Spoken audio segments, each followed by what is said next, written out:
दोस्तों, study with चंदन के YouTube channel पर आप सभी लोगों का बहुत बहुत स्वागत है। तो मित्रों, आज की इस वीडियो में आप लोगों को अलैंगिक जनन और लैंगिक जनन में अंतर बताएंगे।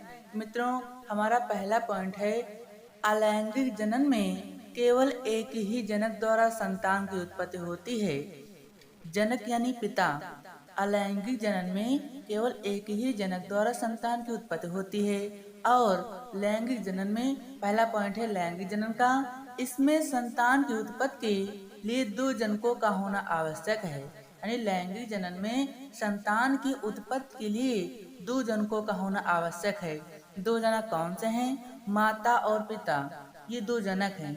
इनके बिना संतान की उत्पत्ति होना असंभव है। यानी जब तक दो जनक नहीं होंगे तब तक संतान की उत्पत्ति नहीं होगी।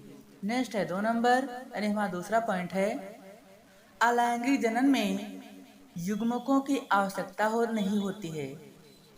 अलैंगिक जनन में युग्मकों की आवश्यकता नहीं होती है, अतः सभी विभाजन समसूत्री विभाजन ही होते हैं। यानी जो अलैंगिक जनन में विभाजन होता है वह समसूत्री विभाजन होता है। और जो इसमें युग्मक होता है यानी शुक्राणु और अंडाणु, इसमें शुक्राणु और अंडाणु की आवश्यकता नहीं होती है। किसमें? अलैंगिक जनन में। और लैंगिक जनन में युग्मकों की आवश्यकता होती है, अतः विभाजन अर्धसूत्री विभाजन होता है। इसमें शुक्राणु और अंडाणु की आवश्यकता होती है, अतः जो इसमें विभाजन होता है वह अर्धसूत्री विभाजन होता है। और जो अलैंगिक जनन में था उसमें समसूत्री विभाजन होता है और उसमें युग्मकों की आवश्यकता नहीं होती है, यानी शुक्राणु और अंडाणु की आवश्यकता नहीं होती है।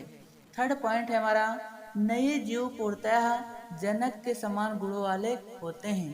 यानी अलैंगिक जनन में नए जीव पूर्णतः जनक के समान गुणों वाले होते हैं। यानी अलैंगिक जनन में जीव की जो उत्पन्न होती है उसमें जनक के ही लक्षण दिखते हैं, यानी उसमें पिता के ही सारे लक्षण प्रतीत होते हैं। और लैंगिक जनन में नए जीव सामान्यतः जनक से लक्षणों में परिवर्तन दर्शाते हैं। यानी इसमें जो जीव होता है यानी जो संतान की उत्पत्ति होती है उसमें अपने माता पिता के लक्षण प्रतीत होते हैं। यानी उस जीव में माता पिता के लक्षण दिखाई देते हैं। और इसमें दोनों जनकों के गुण पाए जाते हैं। मैंने पहले बताया कि इसमें माता पिता के गुण पाए जाते हैं। और चौथा पॉइंट है, अलैंगिक जनन में निषेचन नहीं होता है।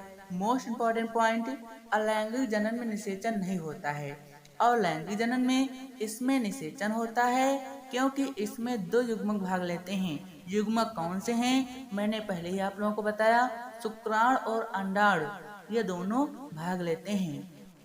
यानी अलैंगिक जनन में निषेचन नहीं होता है और लैंगिक जनन में निषेचन होता है।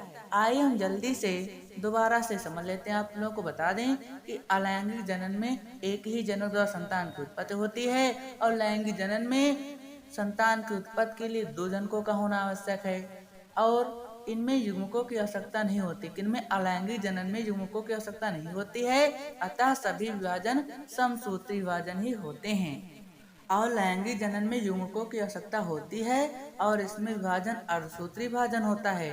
और अलैंगिक जनन में जो जीव होता है उसमें पूर्णतः जनक के समान गुण होते हैं। और लैंगिक जनन में इसमें अपने माता पिता के ही लक्षण प्रतीत होते हैं। और इसमें अलैंगिक जनन में निषेचन नहीं होता है और लैंगिक जनन में निषेचन होता है क्योंकि इसमें दो युग्मक भाग लेते हैं। तो मित्रों, ये अलैंगिक जनन और लैंगिक जनन में अंतर बहुत इम्पोर्टेंट है। मित्रों, मैं आशा करता हूँ कि आप लोगों को अलैंगिक जनन और लैंगिक जनन में अंतर समझ में आ गया होगा। तो मित्रों, इसी तरह के वीडियो पाने के लिए हमारे चैनल को सब्सक्राइब कर लें ताकि नेक्स्ट वीडियो की नोटिफिकेशन आप लोगों को समय पर मिल सके। धन्यवाद।